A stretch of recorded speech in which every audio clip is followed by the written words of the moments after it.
this lecture we shall see some basics on biped robots.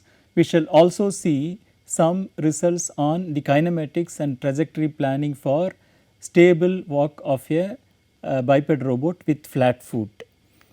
So, a robot which can move from one place to another using two legs is called a biped robot, as shown in this picture. The ability of a body to move from one place to another is called locomotion. So, locomotion can be performed by flying, swimming, crawling, rolling or walking. For moving on the ground, wheeled mobile robots or legged robots are very useful. Wheeled robots are suitable for a terrain which is very smooth, whereas the legged robots are useful when the the ground on which the robot has to move is a rough one or a staircase or a surface with discontinuities like ditches or holes, etc. There are several types of legged robots, 4-legged or 6-legged robots. So, they move like animals or insects, but 2-legged robots or the biped robot can walk like a human being. So, now we shall see some terminologies used in the biped robot literature. The sagittal plane, frontal plane and transverse plane. So, they are depicted in this picture. The sagittal plane is a plane which divides the body into two parts, like the left side and the right side of the body. The frontal plane divides the body into two parts, like the front side and the back side of the body, and the transverse plane is perpendicular to both these planes. So, it divides the body into upper portion and the lower portion. So, when we consider a biped robot walking on a planar walking, so the walking is considered only in the sagittal plane, and a 3-dimensional motion of a biped can be considered in the sagittal plane as well as the frontal plane. The motion of the biped, if it is in both sagittal and the frontal plane, then it will give a 3-dimensional motion. It looks like a natural human body motion. So, here the picture depicts the human locomotion. The ankle and hip trajectories are shown here in the dots. So, in this lecture we shall see some procedure for generating the kinematics and the trajectory planning of the ankle and hip trajectories of certain model of robot manipulators. So, here the other terminology is the single support phase and double support phase. So, while walking there are two stages, both the legs are on the ground in the contact of the walking surface, or one leg is on the surface and another leg is moving from moving forward in the air. So, the double support phase is one where both the legs are in contact with the ground, and the single support phase is one leg is on the ground, another leg is moving in the air. So, the stable foot is the stable leg is the one which is stable on the ground during the single support phase. Single support phase, we consider the stable leg and the swing leg. So, this picture depicts the various stages of motion. So, while walking the 3-dimensional motion, where the motion is in the sagittal plane as well as in the frontal plane. So, here the foot of the robot is moving in the sagittal plane. the upper body moves in the frontal plane in this direction.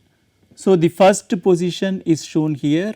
After certain instant of time, the position of the upper body is shown here, and again the third position is shown here.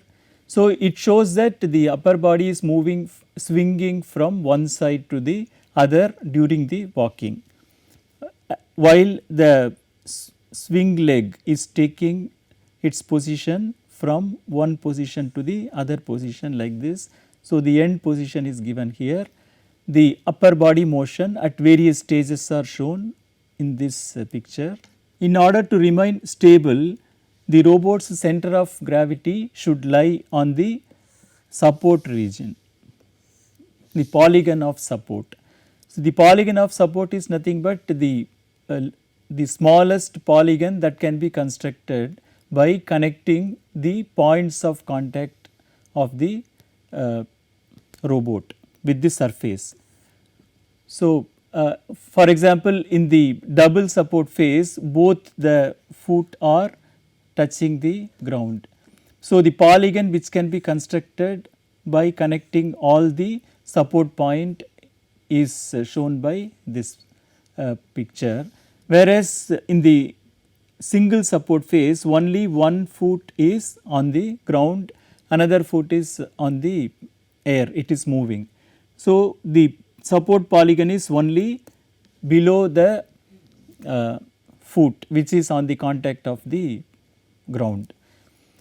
So, the support polygon is very important for considering the stability of motion of the biped robot. So, the center of gravity should lie within the support region during walking, whether it is in double support or the single support phase. So, normally the standing without motion or walking, so this for a human being it appears to be very obvious or very simple task, but even for standing at a position without falling, we need to control ourselves so that the center of mass lies on the within the polygon of support. So, for doing that we should constantly control ourselves so that the person do not fall down. So, the same thing should be done for a biped robot manipulator. So, the control should be devised for whether for standing or walking in a particular manner. So, the dynamic stability is the one in which the center of pressure lies in the support polygon, within the support polygon or in the boundary of the support polygon. So, when the center of pressure is defined as the point on the ground at which the resultant of the ground reaction forces acts. So, the ground reaction forces acts wherever there is a contact point with the leg and the ground, the ground reaction force act in the opposite direction. So, the resultant of all such forces acts at a particular point, that point is called the point of contact, the center of pressure, the point at which the resultant force acts is called the center of pressure. So, it is also termed as the zero moment point. So, when the zero moment point lies within the polygon of support, the stability of the biped robot is ensured. So, the the center of pressure or the ZMP, the zero moment point, is computed or calculated using this expression. The ZMP is considered to be a point on the surface of walking. So, here the x coordinate of the ZMP is calculated using this expression, in which the double derivative, the x double dot, y double dot, z double dot denotes the acceleration of the center of mass of the ith link. For example, xi double dot, it represent the acceleration of the center of mass in the x direction. So, when we substitute those values in this expression, we get the x coordinate and y coordinate of the 0 moment point of the robot. So, it is nothing but the resultant sum of the moments of all active forces is 0. The point at which the resultant of the sum of all moments of the active forces becomes 0 is called the 0 moment point. So, when the 0 moment point lies within the support region, the stability of the robot is ensured. So, the aim of finding a control is to keep the 0 moment point within the support region. So, whenever we design a trajectory, the trajectory should ensure that the 0 moment point lies within the support region. So, let us consider the definition of the convex set. Convex set is any set in which if P1 and P2 are 2 points, then the line joining that point should also lies within that particular set. So, if P1 and P2 are in S, then alpha times P1 plus 1 minus alpha times P2 also should belong to S. So, this represent the line segment between the 2 point P1 and P2. So, if the entire line lies, that is the convex set. So, for example, this one is not a convex set because the P1 and P2, the line segment goes outside the given set.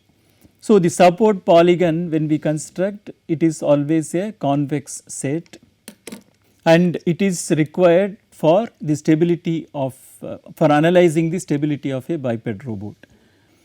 So, for the stable walk, the ZMP should lie within the support polygon. So, this picture depicts that during single support and double support phase where the ZMP should lie.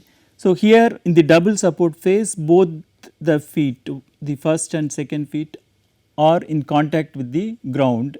So, the support polygon is given by this region and if the ZMP lies within this region, then the stability is ensured.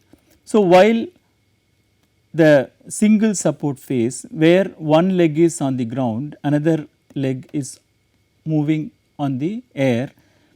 So, then the ZMP is expected to lie within the foot here. Similarly, after coming to the double support phase again, the ZMP should move in this direction. So, it is expected that the ZMP while walking, it should follow a path as shown here in this particular manner, while the leg is moving from double support to single support and again to the double support phase. So, this should be repeated for further walking. So, this picture shows only one step of the walking and for more steps the the ZMP should be having a trajectory as shown in this particular picture. So, now we will see before going to the kinematics and the trajectory planning of the flat foot robot, we will see how to write the kinematic equation using the DH procedure. So, the DH algorithm we have already seen how to fix the coordinate frames at each joint. So, in this picture a robot with 5 degrees of freedom is shown here. So, the angle x0, y0, z0 is shown as the base. This is the stable foot and this is the swing foot.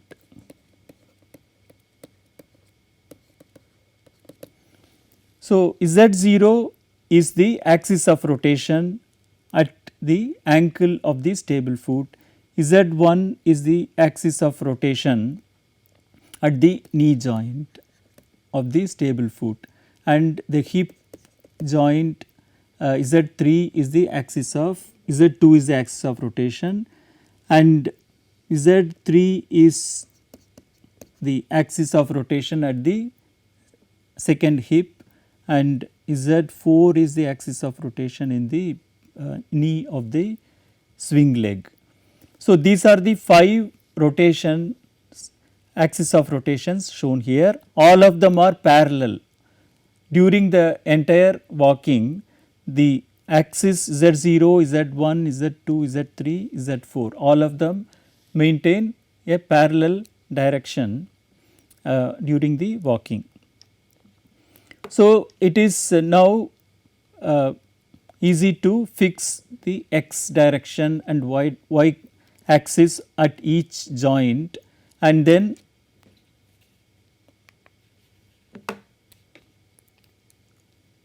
find the coordinate homogeneous transformations relating one joint to the another joint. So, here it shows xi, yi, zi, I equal to 0, 1, 2, 3, 5 are assigned at the joints starting from the stable legs ankle to the swing legs ankle. So, the stable leg ankle is considered as the base and the swing legs ankle is considered as the end effector of the robot manipulator. So, the steps of the DH procedure can be considered. Here G denotes the universal coordinate frame. So, here the fixed frame is considered as G, and in this XYZ G frame the biped robot is walking and the coordinates of each joint is measured with respect to the G frame. So, now we can assign the coordinate frames and the parameters of the joints as given in this particular table. So, the joint angles are theta 1 to theta 5 because all the joints are revolute joints, and by following the DH procedure we can easily see the twist angles are all 0 because all the z axis are parallel to each other. So, all the twist angles are 0, and the link lengths are given by L1, L2, and the fourth one is of the same length. So, it is L2 and L1 because both the legs have the same measurement. Here the length is L1, here also L1, and L2 is this. The link lengths are given and the joint length is given by this expression L3. That can be seen from here. This particular thing is the joint distance L3 according to the DH algorithm. So, after constructing this parametric table, we can construct the homogeneous transformation relating the I minus 1, that is the ith frame with respect to the I minus 1th frame as shown in this slide. So, this gives a relation. Finally, when we multiply all of this, we can get the relation between the 0th frame with respect to the A5 with respect to the 0th frame. So, this is the arm matrix of the biped. Considering the biped as a robot manipulator with 5 degrees of freedom, we can get the arm matrix with respect to the base, the end effector with respect to the base. So, during the walking of the robot manipulator, we can consider the kinematics equation using the arm matrix.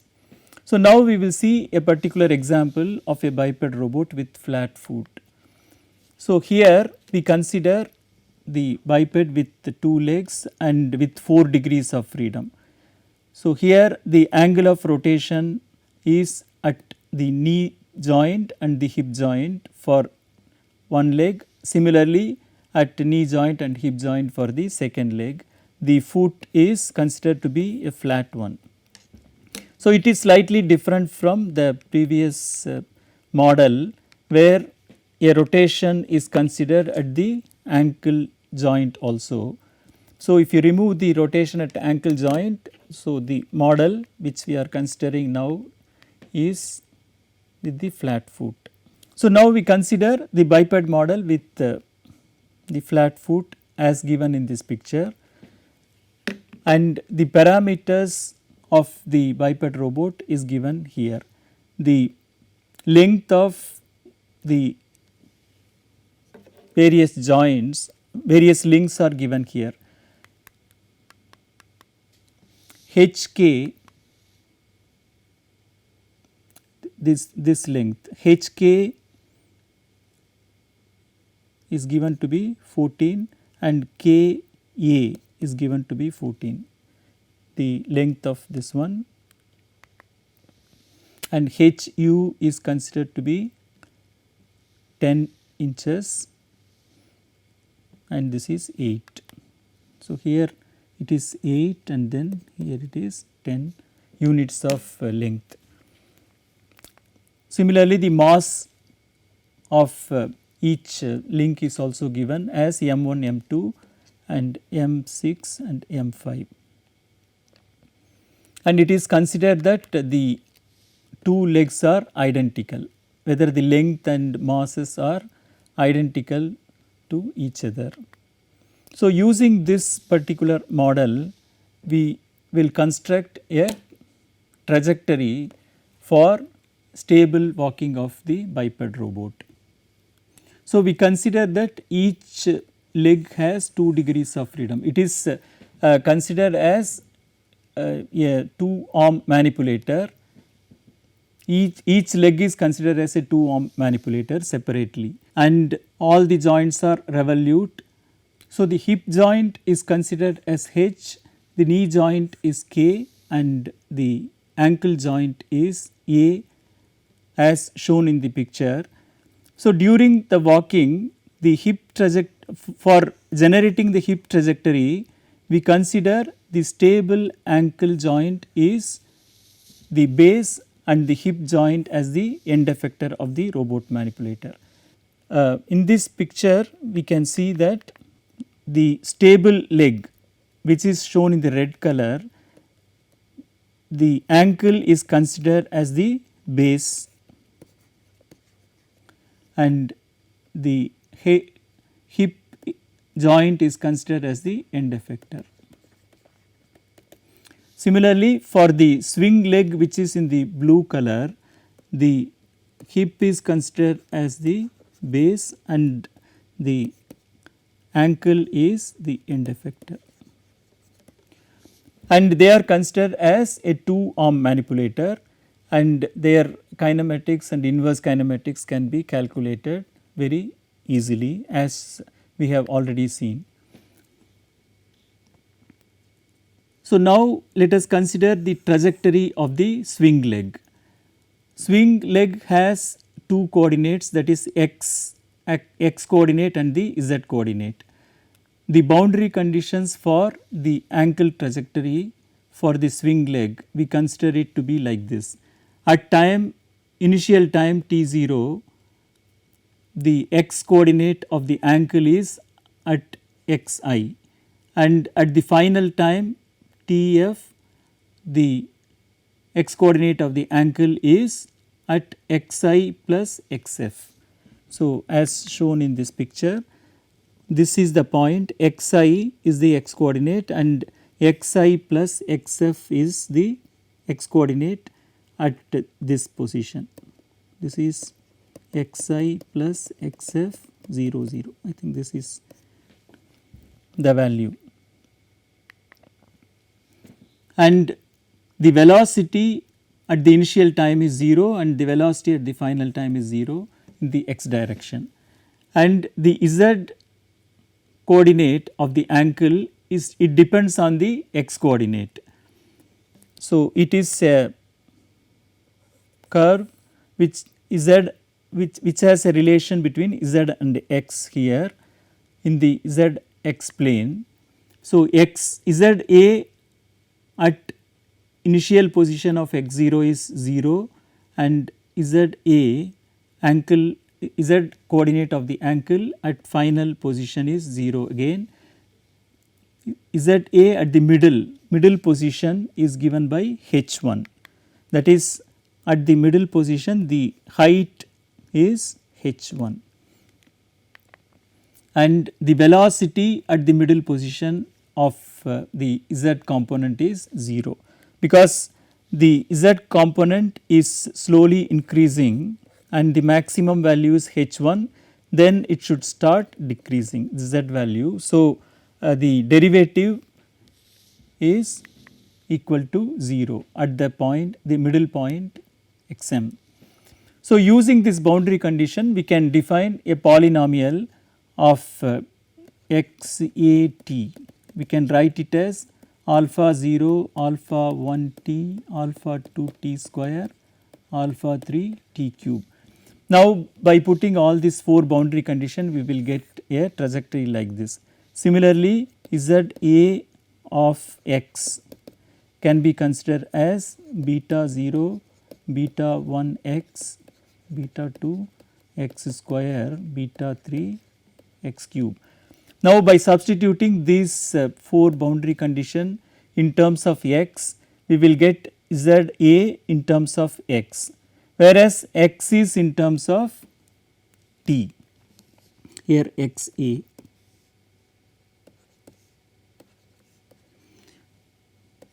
So, by substituting x a in terms of t in this expression, we will get z a in terms of t as given in this picture, in this particular expression.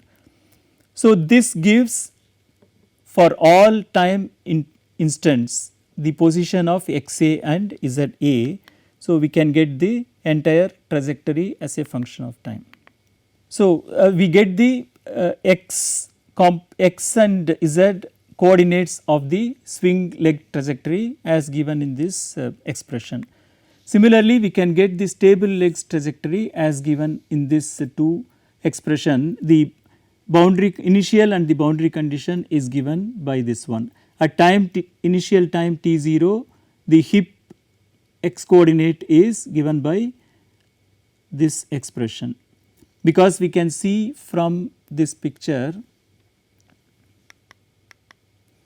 the hip is at this point, the x component is at 1/4 of the total length, that is x f is the foot length, the total foot length by 4 is this length, and then x I is the initial distance from here.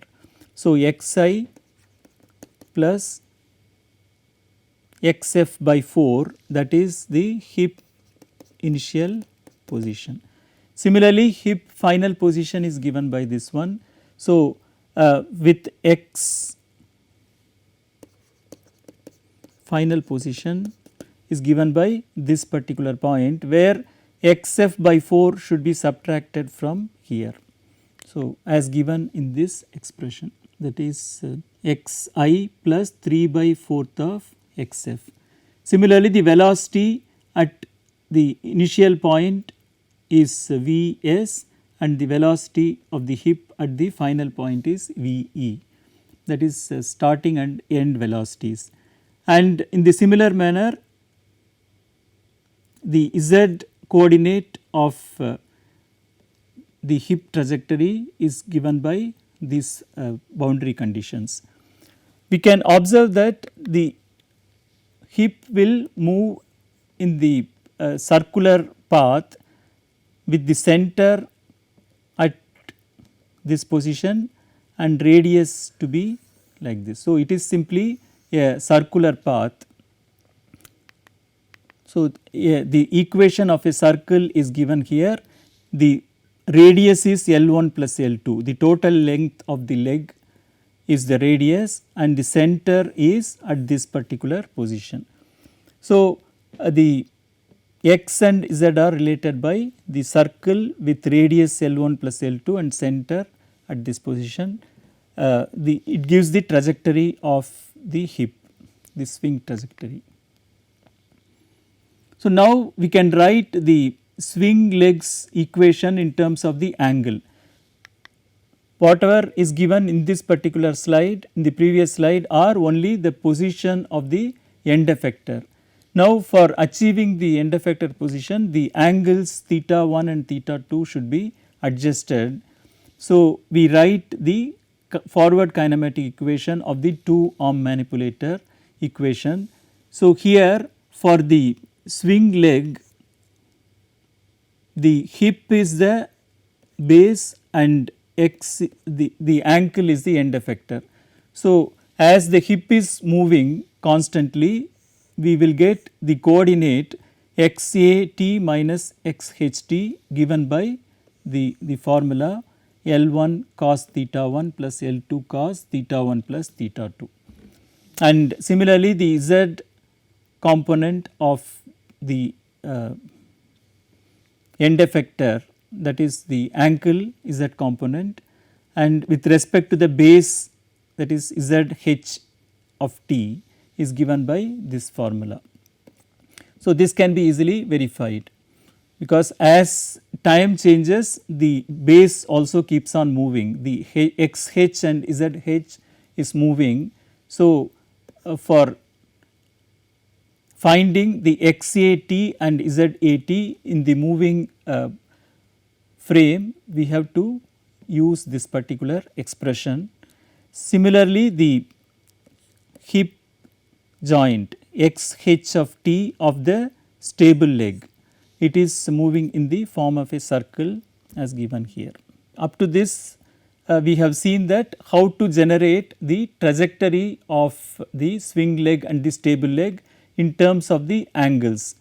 Now, if we solve the inverse kinematics of these two arm manipulators suitably, we can get how the angles should be calculated for achieving a particular trajectory as given by all these boundary conditions. But we have to verify whether these trajectories are stable or unstable. So, for doing that, we should adjust the upper body motion suitably so that the ZMP lies in the support polygon. So, this portion we will see in the next lecture when we consider other types of robot manipulators. So, the upper body motion is very important to make the robot stable, so that the ZMP lies within the support region. So, this particular point we will see in the next lecture. Thank you.